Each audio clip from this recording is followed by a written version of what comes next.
Okay, so today we are going to be looking at the third assignment. Now the third assignment we are going to do in Canva again.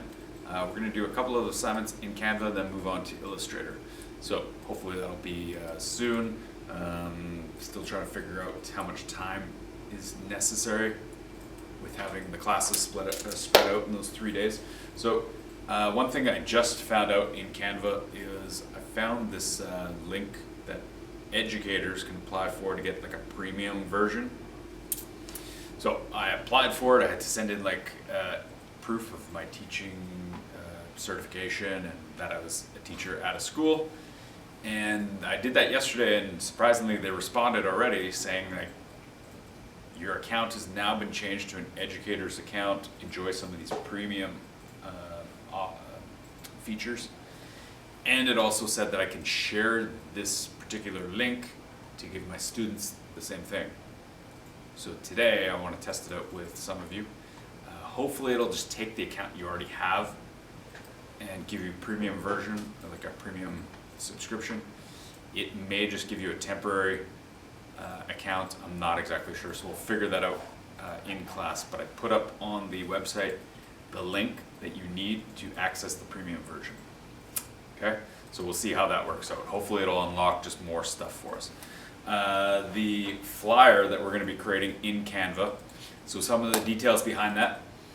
Last year, all my students did this for one club in particular.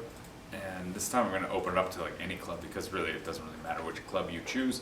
We're going to create a flyer for a club here at the school. We are only going to use graphics, so no photos, nothing from the internet. We're going to use shapes. We're going to use some of the graphics available in Canva, and we're going to put together our poster. So our flyer. Our flyer is meant for providing information. So some of the details, if you see a flyer, you want to know location, like where is this happening?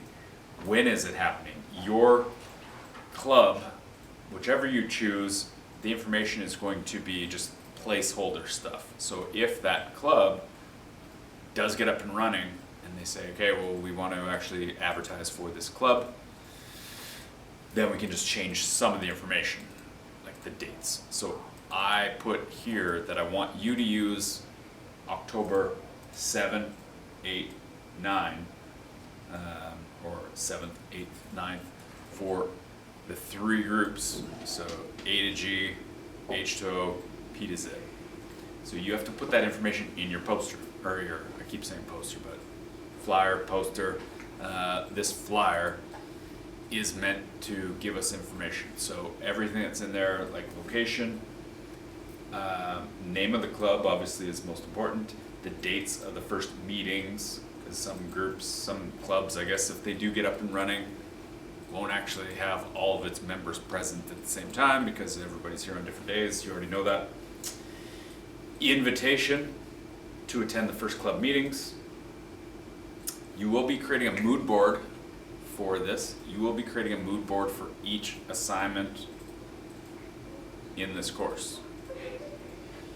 Now there's a few reasons for that. If you are a graphic artist, graphic designer, and you wanted to get paid for your work, which you should, if that's something that you want to do. If a client is willing to pay you, you want to optimize your time. So really you don't want to spend hours on something and you're going in the wrong direction. The client is going, you know what, I was thinking something different. So a mood board is very important. So that's your first meeting with your client. You can make multiple mood boards. You can say, you know, I was thinking about having all the lettering in like neon lights and have this kind of like feel to the ad. It's going to be like this. Or we could do more of a sketch type of art that we're going to have all these like kind of sketch drawings. Or we're going to have one with that really features, you know, this other kind of theme to it. Then your client can say, you know what, I really want the neon lights. I kind of like that idea, and we're going to go with that. Then you don't spend hours on an ad that they say, you know what, that's totally something, I was thinking of something different. So mood boards are very important. So you're going to create one for this flyer.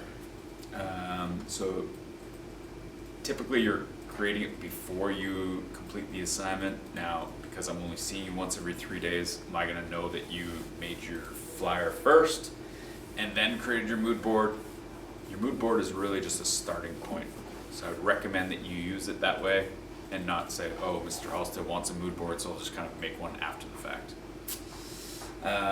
So when I check your assignment, that's when I want to see the mood board and the flyer. You want to follow and apply the guidelines that you learned in your graphic design basics activity. For example, fonts, alignment, contrast, all of those things that you just did those activities for, apply that to your flyer. I have a club list there. I don't think it is totally current, so the link is there on the website. So you can click on that, you can pick any club that you want. I gave a photo example of this anime club. So last year, this is kind of really where it all got started. Often you'd see flyers in the hallways for different types of clubs, and students would say, or any student who's interested in the club would just make the flyer. So this student said, can I put up this flyer for our anime club? I said, you know what, if you don't mind, we could try and tackle this in our graphic design class, make a flyer for the club, and then put it up. So this is the flyer that she had kind of put together quickly, and there are some things in here that, yes, gives information, but aesthetically, like how it looks, isn't as appealing as it could be. So with this example, this is if a student knows nothing about graphic design and they might try and create something to promote their club, well, with some of the graphic design principles we've already learned, we can do something better. So this is an example of like what you would probably put together if you didn't know anything about graphic design. So what I want you to do is to make improvements on that. So whether you choose to do anime club, guitar club, there's tons that normally happen during a regular year. I don't know what's going to happen this year. I'm assuming that clubs will get off the ground within the next month, but we'll see. So you are going to create a flyer for assignment 3, and then we'll do something similar for assignment 4, where you're going to get your first one for marks. And as we go on, I'll give you feedback on all of these, and we will include more graphic design principles through each. But that's it. I'll take questions individually in class, and I'll walk around and check those first 2 assignments. Yeah, so we're going to do this over the next week.